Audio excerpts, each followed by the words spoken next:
چې کومه زنانه خاوند وکي او میړه وکي دله پکار دی چې د خپل خاوند احترام وکي، د خپل خاوند خبره ومني، د خپل خاوند سره مشوره وکي. دا که شرط زی هم به خاوند خبروي، کدا د شا سره رابطه کوي هم به خاوند خبروي، کدا چاله صدقه ورکوي هم به خاوند خبروي. د خاوند نه غیر به ته یو کارم نه کې زما مؤمن خوري، ځکه خاوند ستا د پاره داسې دی لکه د انسان د پاره سر، لکه بدن د پاره زړه. او دا به کوم خاوند وي چې ښځه هغه سره په مشورې باندې په قلار او په اطمینان یو مشوره شریکه کي او د د ښځې پکې خیر وي، دا وایي چې دا مه کوه، داسې خاوند نشته دی. ښه په دې ځان پوهه کا. نو زما مؤمن خورې د الله نبي فرمایلی دي وایي که چېرته دی د ښځې باندې د دې خاوند دومره حق دی، دومره که سجده د الله رب العالمین نه غیر بل چاته روا وي، نبی صلی الله علیه وسلم فرمایي ما به دې ښځو ته ویلی وی چې تاسو د خپلو خاوندانو ته سجدې کوئ. صحابه تلیو حیره یو علاقه د هغې ته تلیو، نو هلته خلکو خپله بادشاه او مشر د سجدې کولې. بیرته چې راله نبی صلی الله علیه وسلم ته وفرمیل الله پیغمبره د هغه بادشاه نه خو ته ډېر د عزت مستحق باید چې موږ تا ته سجدې وکړو. نبی صلی الله علیه وسلم ورته فرمایل وی سجده د رب العالمین نه غیر هیڅ چاته روا او جائزه نه ده. سر ټیټول دا به رب العالمین ته وي، عاجزي به رب العالمین ته وي، تمه به د رب العالمین نه وي.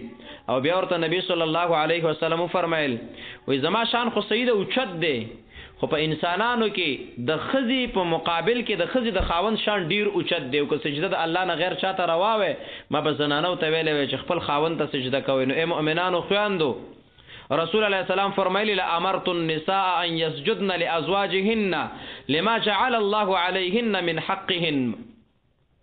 د سجده رواوی ما به ښځو ته ویلی وی چې خپلو خاوندانو ته سجده وکړي، ځکه رب العالمین د خاوند په دې ښځه باندې ډېر حق لازم کړی. نو زما مؤمن خوري چې سجده ورته روا نه ده، هغه حق چې د رب العالمین دغه هغه لو په انسانانو کې تا ته به د ټول نه قیمتي څوک وي؟ خپل خاوند.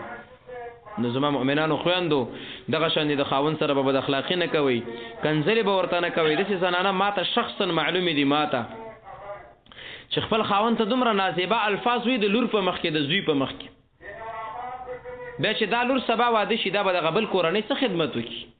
بیا چې دوی زوی له سار له ښځه راشي او دا سخر دی ښځې ته امر کوي، نو دا خو د مور داسې غلط تربیت کړی دی چې د پلار قدر ورته نه دی معرفي کړی. نو سار له بیا مور هم وي زوی هم وي ننګور زما خدمت نه کوي، تا خپل زوی بد اخلاقه دوی کړی. نو ای زما مؤمنې خوري ته به ګوره ډېر احتیاط کوي او ته به د الله نه یریږي، ځکه ستانه په دې کور کې د ماشومانې جینکۍ تربیت اخلي. ته 15 کاله تا سره لور ده او په 14 او 20 کاله پورې د نه ودیږي، 20 کاله تا د خاوند سره جنگ کړی او ردې بدې او کنځلې او چې دې ورکړی هم په جنگ دې ورکړی، کو ډوډۍ دې ورکړی هم په جامې د ستا لور څه شی یاد تلله؟ جنگ او بد اخلاقی یاد کړه. نو زما مؤمن خوري ته به د خپل خاوند سره ډېر احسان کې، د خاوند د حقوقونه یو دا د ځان به ورته خسته کوي، دغه د ملمه به قدر کې، دغه د بچو به تربیت کې، دغه کور به بار ته نه وباسي، هغه په یو ور وځي ته په بله وځي، داسې کار به نه کې، دغې په اجازې به وځي او دغې په اجازې به راځي. نو زما مؤمن خوري دا تا ته بل ادب شو د اسلام د لارې چې ته به د خپل خاوند ډېر خاطر کوي. ګورې چې کور دې وران نشي، په بد اخلاقۍ مشهوره نشي، بچي دې خراب نشي. یو بل ادب زما مؤمن خوري هغه دا د عائشه رضی الله تعالی عنها